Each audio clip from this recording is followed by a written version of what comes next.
ጀርመኒ ከሁለት ዓለም ዋንጫ በኋላ ለመጀመሪያ ጊዜ ከምድቡ አልፋለች ማለት ነው። ዛሬ ሀቨርዝ ሜዳ ውስጥ ነበር ምናምን ነገር ከዛ ኡንዳቭን አስገባው። ኡንዳቭ ሁለት ጎል አገባባቸው። ማን ይሶዬ አራት ጎል አለው። ቶፕ ስኮረር ነው የዓለም ዋንጫው። ገብታችኋል? አዲንግራ የተባለ ደደብ ሶዬ የፕሪሚየር ሊግ ተጫዋች አይደል እንዴ? አታገባው ፈርስት ታይም ጥቅልል አታረገው። ማን ኒኮላስ ፔፔ ገብቶ ለካ አንተ ይችል ነበር። በእናት ፔፔ ቆጨኝ፣ እግዚአብሔርን እናቴ ትሙት ቆጨኝ። 31 ዓመቱ ነው ግን ቆጨኝ። እኔ አርሰናል ቤት ውስጥ ትንሽ ባይ እንዴት ነው የሚችለው? እንዴት ነው ያብላላቸው እንዳለ ማለት ነው። ገብቷችኋል? በጣም ነው የሚችለው። ሜቻ አንተ ዛሬ በጣም ኩክ አድርጓችኋል። ገብቷል? ይሄ ልጅ ማለት ተከታታይ ሁለተኛ ጌሙ ሳየው በጣም ነው የሚችለው። በጣም ፍሎሪያን ቨርትዝ የሚያምር እንቅስቃሴ እያደረገ ነበር። ኪንግ ጋይ ኦፍ ኮርስ ኪንግ ካይ ነው። ገብቷል አይደለም? ግን ኡንዳቭ ገባና ይሄ ደግሞ ሌላ ነገር ነው መሰለኝ። የሆነ ጎበጥ ያለ አጥር ያለ ሰው ነው። ቅርቅር ነው የሚያደርገው። ምንም አይሰማም። ገብቷል? ኮት ዲቫር ስቲል ቻንስ አላቸው። ኔክስት ጌም ወያቻው ወይ ካሸነፉ ያልፋሉ። ገብቷል አይደለም? ግን ማለት ዛሬ ማሸነፍ የሚችሉበትን እድላቸውን አዲንግራ ወሰደና ወደ ማን ደደብ ሰው ነው በእናት ኡንዳቭ ፈርስት ታይም ጠቅጠቅ ዞር አደረገና ጠጣ። በጣም ይችላል ማን አሁን ማን ይሙት እንደው የኔ ትውልድ በአሜሪካ ያልፍልኛል እንጂ አሜሪካ ወርልድ ካፕ አዘጋጅታ እንደዚህ ላይፊን ታመሳቅሏለች ብሎ ያስባል? በጭራሽ ጀርመን ካምባክ አድርጋለች። እንግዲህ እናንተ የትግል አጋሮቼ በየጢሻው በየስርቻው ያላችሁ ወርልድ ካፕን እንደዚህ ቂጣችሁን አጥባችሁ የምታዩ ሰዎች ደህና ደሩ ልላችሁ ነው የመጣሁት። አሁንም ቢሆን ያለሰለሰ ጥረትና ንቁ ተሳትፎ ከባለ ድርሻ አካላት ይሄንን አሜሪካ ያመጣችብንን መጥፎ ጊዜ አብረን ተያይዘን እናልፈዋለን። አብረን የሚቋጠርበት ላይ እየቋጠርን የሚደገፈውን እየደገፍን በቃ እቺ ሁለት ወር አለውላችሁ። ደህና ደሩልኝ። የፍቅር ነው። ከዚህ ጋር ተስታለ አዲንግራ የሚባል ደነዝ ዋጋ አስከፈላቸው ኮት ዲቫር 87ኛ ደቂቃ ላይ ይሄንን ኳስ ሳተ። ከ6 ደቂቃ በኋላ ጀርመን ማሸነፊያውን ጎል። ምን አይነት ደነዝ ነው? ፔፔ እንደዛ ድሪብል አድርጎ ሰጥቶት አሰልጣኙ ራሱ ፔፔን እስከዛ ሰዓት ለምን አይቀይሩ? ምን አይነት የደነዝ ስራ ነው? ወሽመጣቸውን የቆረጡላቸው ጀርመን። በቃ ኡንዳቭ የሚገራርም አጨራረስ፣ ሁለት ጎል። የመጀመሪያ ያበደ ማለት ነው አጨራረስ። ሲያስጠሉ በእናትህ አዲንግራ የሚባል ሙዴን የቦከመው ነው። ኮት ዲቫር ምን ነው እንደ ሀገር እኮ ነበር እንደ አህጉር ነበር እኮ ስንቋጠር የነበረው እንደ አህጉር ማን እኔ ሁለተኛ የአፍሪካ ሀገርማ ሁለተኛ ፈርስት ሃፍ እንደዛ የሚገርም ፐርፎርማንስ ከነ ማዱኬ ሁላ ገብቶልሽ ዛሬ ማንዬ ወጥረሽ ነበር እኮ ፈርስት ሃፍ ልክ እንደ ሴኔጋል። ሁለተኛ ግን በፈርስት ሃፍ የአፍሪካ ሀገር ካመንኩ ሞቻለሁ። በቃ ፈርስት አሳምናችሁኛል እኮ እቺ ከዚህ ከአፍሪካ ሄደችው አህጉር ነች እያልኩኝ አገር ነች እያልኩኝ ምን ነው በእናትህ ምን ነው ይሁን። የኔዎች ከምድብሽ ታልፋለሽ አይደል? ታልፋለሽ። ይቋረሩና ያቺ የተመታች 6 ጎል ያዘነበችባት ጀርመን 6-7 ጎል ያዘነበችባት ጀርመን መሄዳቸው አይቀርም። ታልፋለሽ፣ እንወጥራለን። ከምድብሽ እንኳን ካለፍሽ ቀጣይ አይታወቅም የሚፈጠረው ነገር።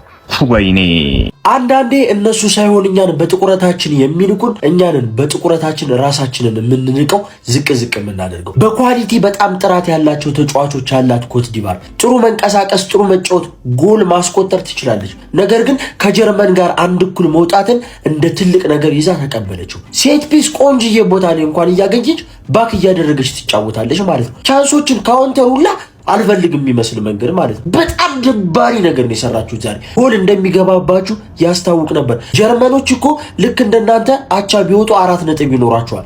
በ4 ነጥብ አታልፉ ማታረጋግጡ ማለት ነው። 6 ነጥብ ነው የሚያስፈልጋችሁ። 1-0 መርታችኋል።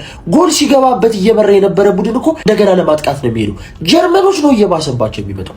ራስክን ስለምትንቅ ጥቁር ስለሆንክ አዲንግራ ምን አይነት ኳስ ነው ያባከንከው? ያኔ መሰለ ካውንተር ሌላም በተደጋጋሚ አማዲያሉ ቻንሶችን ፈጥሯል። ስንት ኳስ እንዳባከኑ። ከዛ በኋላ ባለቀ ደቂቃ ጎል የሚፈልገው ፈላጊው ቡድን ነው ያስቆጠር የሚችለው። ካልፈለክ እንዴት ታገባለህ? ባክ ስታደርጉ ስትፈሯቸው አንድ እኩል ከተገኘ እሰየው። ጥሩ ቡድን እኮ ነው ያላችሁ፣ በጣም ጥሩ ቡድን። በልምድ ያላችሁ ተጫዋቾች አላችሁ። ፖቴንሻልም ከ100 ሚሊዮን በላይ የሚያወጡና ዲዮማንዲን የመሰሉ ተጫዋቾች አላችሁ። አውሮፓ በመጫወትም ከሆነ ማንቸስተር ድረስ የሚጫወቱና ማዲያሉን የመሰሉት ምንም እኮ ልዩነት የላቸውም። ከሀቨርት ነው ከነሱ የሚጫወት እዚህም ዲዮማንዲ ነው። ምን አይነት የደከመ ነገር ነው ይዛችሁት? በጣም ድድብና ነው የሰራችሁት። ብዙ ኳስ የምትስት ከሆነ እግር ኳስ ላይ ዋጋ ትከፍላለህ። ይሄ የማይቀር እውነታ ነው። በቃ በስመ አብ ስንት ኳስ ነው ያባከኑት። ምንም ኪንካይ ጀርመናዊ ቢሆንም እኛ ደግሞ አፍሪካውያንን ማለት ነው። ወይኔ እንቅልፌ ወይኔ በተኛስ አይማሽ ቋለጤ አፈራባ ብላ ኮት ዲቫር ወይኔ እንዲህ አየር ላይ ልቀ ወይኔ ምን አይነት ኳስ ነው? ፔፒያን ይዞት ሄደው ኳስ እንዴት ነው አይመታውም እንዴ? ልምሻ ነው እንዲያዘው ምንድን ነው የሚሰሩት እንዴ? እንዲህ ይቻላል እንዴ? ድንቁር ያለ ተጫዋች አለ እንዴ እናንተ? ወይኔ በተኛ ነበር የሚሻለኝ።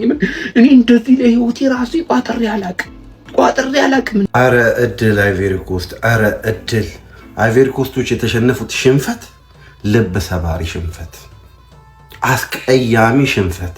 ባለቀ ደቂቃ ምርጥ ተጫውተዋል፣ ምርጥ ነበሩ። ከአፍሪካ አይቬሪ ኮስት ምርጥ ቲም ነው ከሞሮኮ ቀጥሎ። ነገር ግን እዛ ጋር ያለቀ ኳስ ስቶ የእድል ነገር መጥቶ ገባ እዚህ። ይሄ እኮ ነው ልዩነታችን፣ የአውሮፓና የአፍሪካ ሜንታሊቲ ነው። በቃ ዊኒንግ ሜንታሊቲያቸው እነዚህ ጣሪያ የነካ ነው። that's what happens winning mentality wins today። እዛ ጋር አዲግራ የሚባለው ልጅ ባዶ ጎል ቢመታት የምትገባ ጎል ነው የሳተው። ነገር ግን አይቬሪ ኮስቶች እንግዲህ ተስፋ አላቸው ስቲል። ጀርመን ግን ቀጥታ አልፋለች። ስንተኛ ቲም ናት? 3ኛ ቲም ናት መሰለኝ፣ 4ኛ ቲም ቀጥታ ያለፈች። ዋው የሚገርም ጨዋታ ነበር ይሄ ዓለም ዋንጫ። በቃ የሚያስደምም ዓለም ዋንጫ። ይሄ ልጅ ምን እንደሆነ አላውቅም፣ ከየት እንደመጣ አላውቅም፣ ግን የሚገርም አጥቂ ነው። አንዳንዴ በእግር ኳስ ጥሩ መጫወት ብቻ በቂ ላይሆን ይችላል። ለዚህ ትክክለኛዋ ማሳያ የዛሬዋ ኮትዲቫር ናት፣ ከጀርመን ጋር የተጫወተችው ማለት ነው። የሚገራርሙ ቻንሶችን ክሬት ሲያደርግ ነበር። ማናትሉኝም አማድ ዲያሎ፣ ተውቴ አማድ ዲያሎ ፔፔ ተቀይሮ ገብቶ በጣም የሚገርም ኳስ ላዲንግራ ሰጥቶት ግራ ገባው ኳሷን ሲይዛት። አስቡት እስከ 68ኛ ደቂቃ ድረስ 1-0 እየመራ የነበር ኮትዲቫር እና ጀርመን ኡንዳፍ የሚባል ሰው እየቀየረ አስገባች። ሁለቱንም ማስቆጠረው ነው ማለት 68ኛ ደቂቃ ላይ 1 ጎል 90 ምናምንኛ ደቂቃ ላይ 1 ጎል አስቆጠረችና ጨዋታውን አለቀ። እንደዛ አንዳንዴ በእግር ኳስ ጥሩ መሆን ብቻ በቂ አይደለም። በቃ የሆነ እድል ይፈልጋል መሰለኝ አንዳንዴና ጥሩ ቅያሬ ቀይሯል ካልከኛው ጥሩ ቅያሬ ስለቀየረ ነው ውጤት ያመጣው። ግን በጣም የተሻለው ኮትዲቫር ነበረ። ሲፈልግ ይከላከላል፣ ሲፈልግ ያጠቃል፣ ሲፈልግ ባላንስ አድርጎ ይንቀሳቀሳል። አሪፍ ነበረ። ግን እግር ኳስ እንደዚህ ነው በቃ አትልም። የሆነ አንዳንድ ቀን አለበት እንደዚህ አይነት ነገር። ለሊት 7 ሰዓት ከምናምን ነው መቀርጸል ይሄን ቪዲዮ። ጀዝባ፣ የሰው ጀዝባ። ያንን ኳስ ስተሄው ገባባችሁ፣ ተሸነፈች። ያለቀ ጨዋታ። ወይኔ አምላኬ! እንዴት ነው ተከላካይ በዚህ ሰዓት እንዴት አቋቋም ራሱ ቆሙት? ወይኔ አፍሪካ በቃ ይሄ ነው የሄድና የሆነ ነገር አለባችሁ። ማርያምን በቃ የሆነ ተቆርስቶ የሚይዘ ነገር አለ። እንዴት ሲጮቱ እንደነበረ ላየሰው እንዴት እንደሚያበሳጭ ጨዋታ እንዴት እንደሚያበሳጭ። ወይኔ ጀርመን ግን የስራችሁን ይስጣችሁ እግዚአብሔር። ከ95 አስቆጥራችሁኝ። አራላሽ አረግፍ ነው። አዲንግራ የምትባለው ሰውዬ ግን ሁለተኛ አትጫወት እግዚአብሔር ደደብ። ፈጽሞ ይሄ ውጤት አይገባትም ነበር ለአይቮሪ ኮስት። ሀቢቢ አሳዛኝ ተሸናፊ። እኔ እንጃ በዚህ ደረጃ አልጠበቅኳቸውም ነበር። በዚህ ደረጃ ጀርመንን አዛ ያረጋሉ ብዬ አላሰብኩም ነበርና ተጨማሪ ጎሎችን ማስቆጠር የሚችሉበት እድል ነበራቸው። ግን ይሄ ቱርካዊ ማለት ነው ደኒዝ ኡንዳ የሚባል ጎረምሳ ተቀይሮ ከገባ በኋላ አብዮታዊ እርምጃ ወሰደባቸው።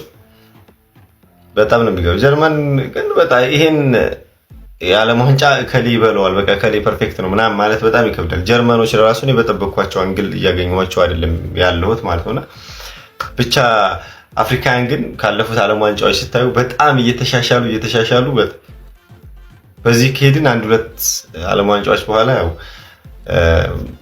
ዋንጫ የሚያሳካ አፍሪካ ቡድን ይኖረናል ማለት ነው። ሞሮኮን እያያችሁ ነው ይሄኛውን ቡድን ምናምን። ብቻ እስኪ ሀሳባችሁን ኮሜንት ላይ አስቀምጡልኝ። ይመቻችሁ። አረ ኮትዲቫር 3 ደቂቃ ማስጠበቅ ያቅታችኋል። አፈር ብሎ አፈር ያስበላችሁ። እኔ ሰራዬ ብዬ ደግሞ መቋጠሪ ነው እንጂ ወይኔ ይህ በአማድ ተቀይሮ የገባው እዚህ አዲንጋራ ነው ምናምን የሚባለው ደንባራ ተቃጠል እግረ ቄጤማ ያደርገው። አፈር ብሉ 3 ደቂቃ። ኧረ በስመ አብ። አታኪንግ ሰድ ላይ እኮ ነው የቀራችሁ እንጂ ሚድፊልድ በቃ በልጠው ነበር የምር። አፈር ብሉ።